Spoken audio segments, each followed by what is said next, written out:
नमस्कार दोस्तों, आज है 9 अक्टूबर और फ्रेंड्स स्पेशल करंट अफेयर में आपका स्वागत है।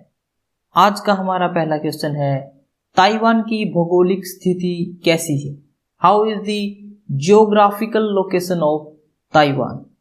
तो ताइवान पूर्वी एशिया का एक द्वीप है जिसे चीन और चीन की कम्युनिस्ट पार्टी एक विद्रोही अक्षेत्र के रूप में देखती है। Taiwan is an island in East Asia, which China and the Communist Party of China sees as a rebel zone. तकरीबन 36,197 वर्ग किलोमीटर क्षेत्र में फैले इस द्वीप की आबादी 23.59 बिलियन के आसपास है। ताइवान की राजधानी ताइपे है, जो कि ताइवान के उत्तरी भाग में स्थित है। जहां एक और चीन में एक दलीय शासन व्यवस्था है, वही ताइवान में बहुदलीय लोकतांत्रिक व्यवस्था है।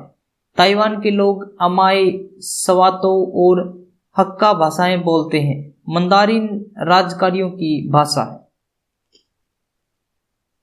भारत ताइवान संबंध कब से माने जाते हैं? How long have India Taiwan relations been considered?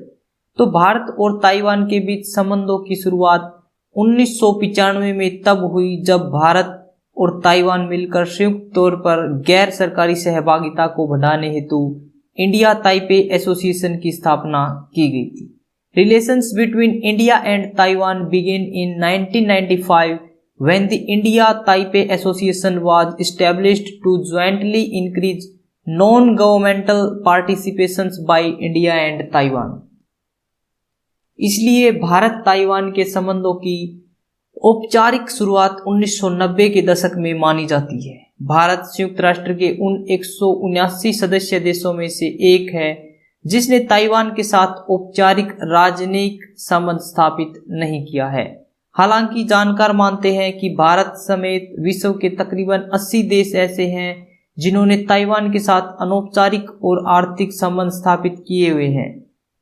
Taiwan ने कोरोना वायरस रोगियों के इलाज में लगे चिकित्सा कर्मियों की सुरक्षा के लिए भारत को 1 मिलियन फेस मास्क प्रदान किए थे। मेकांग गंगा सहयोग पहल किसके बीच में है? Who among the Mekong Ganga cooperation initiative? तो इंडिया एंड म्यांमार, भारत और म्यांमार के बीच में स्थित है मेकोंग गंगा सहयोग पहल। भारत और म्यांमार के बीच राजनीतिक और आर्थिक संबंधों के साथ सामाजिक तथा सांस्कृतिक संबंधों का लंबा इतिहास रहा है। दोनों देश एक दूसरे के साथ 1600 किलोमीटर से अधिक लंबी थल सीमा के साथ बंगाल की खाड़ी में समुद्री सीमा भी साझा करते हैं।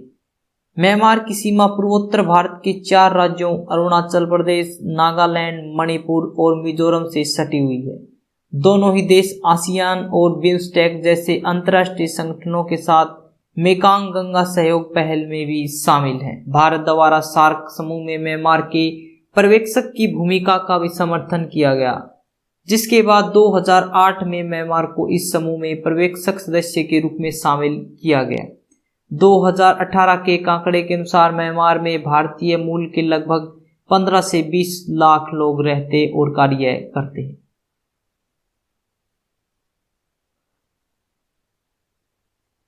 आधिकारिक गोपनीयता अधिनियम क्या है? What is the official secrets act?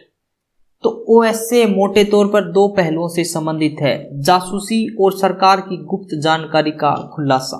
OSA broadly deals with 2 aspects, espionage and disclosure of secret information of the government. OSA गुप्त जानकारी को परिभाषित नहीं करता है, किंतु सरकार दस्तावेज को गुप्त दस्तावेज की श्रेणी में वर्गीकृत करने के लिए विभागीय सुरक्षा निर्देशों 1994 के मैनुअल का पालन करती है। गुप्त सूचना में कोई आधिकारिक कोड, पासवर्ड, स्केच योजना, मॉडल, लेख, नोट, दस्तावेज या जानकारी शामिल होती है। यदि कोई व्यक्ति दोषी पाया जाता है तो उसे 14 वर्ष तक का कारावास, जुर्माना या दोनों ही सजा हो सकती है। सूचना को संप्रेषित करने वाले व्यक्ति और सूचना प्राप्त करने वाले व्यक्ति को ओएसए के तहत दंडित किया जा सकता है। राष्ट्रीय सुरक्षा के उल्लंघन की व्याख्या को गलत क्यों कहा जाता है? Why is the interpretation of violations of national security called wrong. तो यह अनुभाग शत्रु राज्य की मदद हेतु जानकारी साझा करने को एक दंडनीय अपराध बनाता है। जब पत्रकारों द्वारा ऐसी सूचनाओं को प्रचारित किया जाता है तो सरकार या सशस्त्र बलों के लिए शर्मिंदगी का कारण बन सकती है। तो ऐसी स्थिति में इस अधिनियम द्वारा उनके विरुद्ध कार्यवाही की जा सकती है। विधि आयोग 1971 में इस कानून का अवलोकन करने वाला पहला आधिकारिक संस्थान था। आयोग ने कहा, केवल इसलिए कि कोई परिपत्र गुप्त या गोपनीय है उसे इस कानून के प्रावधानों के तहत नहीं लाना चाहिए। विधि आयोग ने इस कानून में किसी भी बदलाव की सिफारिश नहीं की। 2006 में दूसरे प्रशासनिक सुधार आयोग ने सिफारिश की कि सरकार गोपनीयता कानून को निरस्त किया जाए और राष्ट्रीय सुरक्षा अधिनियम के उस अध्याय में बदलाव किया जाए जिसमें सरकारी गोपनीयता से संबंधित प्रावधान है। आयोग ने इस कानून को लोकतांत्रिक समाज में पारदर्शी शासन की राह में बाधा बताया। फ्रेंड्स, अगर आपको किसी भी स्टेट के पीसीएस, वहां के लोकल क्लर्क, पटवारी, ग्राम सचिव, पुलिस, किसी भी एग्जाम के लिए अगर करंट अफेयर प्रिपेयर करनी है तो आप यहां से कर सकते हैं। कृषि लागत एवं मूल्य आयोग स्थापना कब की गई थी? When was the agricultural cost and price commission setup? तो 1965 में कृषि लागत एवं मूल्य आयोग की स्थापना की गई थी। कृषि लागत एवं मूल्य आयोग भारत सरकार के कृषि एवं किसान कल्याण मंत्रालय का एक संलग्न कार्यालय है। कृषि लागत एवं मूल्य आयोग की स्थापना जनवरी 1965 में की गई थी। इस आयोग में एक अध्यक्ष, सदस्य सचिव, एक सदस्य सरकारी और 2 सदस्य गैर सरकारी शामिल होते हैं। गैर सरकारी सदस्य कृषक समुदाय के प्रतिनिधि हैं और आमतौर पर कृषक समुदाय के साथ एक सक्रिय संबंध रखते हैं। इसके प्रति वर्ष मूल्य नीति रिपोर्ट के रूप में सरकार को अपनी सिफारिशें प्रस्तुत करता है। इसके तहत कृषि लागत एवं मूल्य आयोग द्वारा 5 समूहों, खरीफ की फसलें, रबी की फसल, गन्ना, कच्चा जूट और कोपरा के लिए अलग अलग रिपोर्ट प्रस्तुत की जाती है। वन्य जीव सप्ताह कब मनाया जाता है? When is wildlife week celebrated? तो भारत में प्रत्येक वर्ष अक्टूबर माह के पहले सप्ताह में वन्य जीव सप्ताह मनाया जाता है। इस तरह के आयोजन का उद्देश्य पशु पक्षियों के संरक्षण को बढ़ावा देना है। Wildlife week is celebrated in the first week of October every year in India. The purpose of such an event is to promote conservation of animals and birds. वन्य जीव सप्ताह की शुरुआत सर्वप्रथम 1952 में वन्य जीव संरक्षण के प्रति जागरूकता बढ़ाने के उद्देश्य से की गई थी। चिड़ियाघर या जूलॉजिकल पार्क से क्या अभिप्राय होता है? What does a zoo or zoological park mean? जहां जानवरों को आम जनता के लिए प्रदर्शनी हेतु रखा जाता है।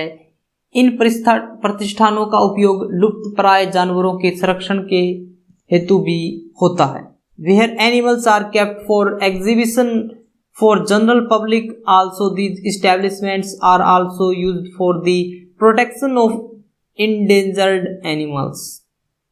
विश्व भर में चिड़ियाघरों की शुरुआत एक मनोरंजन केंद्र के रूप में की गई थी, किंतु बीते कुछ दशकों में से प्रतिष्ठान वन्य जीव संरक्षण और पर्यावरण संबंधी शिक्षा के लिए महत्वपूर्ण केंद्रों के रूप में तब्दील हो गए हैं।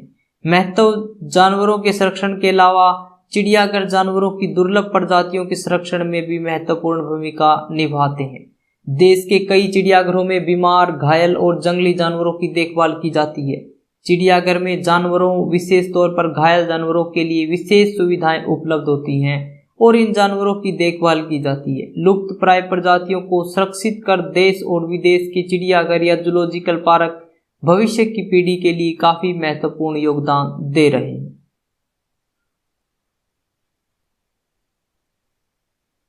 केंद्रीय चिड़ियाघर प्राधिकरण कैसा निकाय है? What kind of body is central zoo authority? तो केंद्रीय चिड़ियाघर प्राधिकरण एक सांविधिक निकाय है जिसका मुख्य उद्देश्य भारत में जानवरों के रखरखाव और स्वास्थ्य देखभाल के लिए न्यूनतम मानकों तथा मानदंडों को लागू करना है। The Central Zoo Authority is a statutory body whose main objective is to implement minimum standards and norms for the maintenance and health care of animals in India. केंद्रीय चिड़ियाघर प्राधिकरण की अध्यक्षता केंद्रीय पर्यावरण, वन एवं जलवायु परिवर्तन मंत्री द्वारा की जाती है और इसमें कुल 10 सदस्य और एक सदस्य सचिव शामिल होता है। इस प्राधिकरण का मुख्य उद्देश्य समृद्ध जैव विविधता के संरक्षण में राष्ट्रीय प्रयास को और अधिक मजबूती प्रदान करना है। इत्र से कपड़ों का महकाना कोई बड़ी बात नहीं है, मजा तो तब है जब आपके किरदार से खुशबू आ। फ्रेंड्स, अपने कपड़ों में इत्र डाल के हम महका सकते हैं, लेकिन फ्रेंड्स असली मजा जब हम अपनी सफलता से, अपने गुणों से, अपने व्यवहार से जाने जाएं। हम अपने उस किरदार को सबके सामने लेकर आए और उससे हमें लोग जाने, वो हमारे असली खुशबू होती है। इत्र से खुशबू लाना कोई बड़ी बात नहीं है।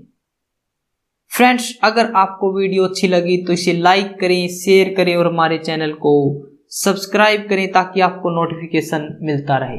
अगर आपको इसकी पीडीएफ चाहिए तो आप हमारे टेलीग्राम ग्रुप से डाउनलोड कर सकते हैं, जिसका लिंक हमने डिस्क्रिप्शन बॉक्स में दिया हुआ।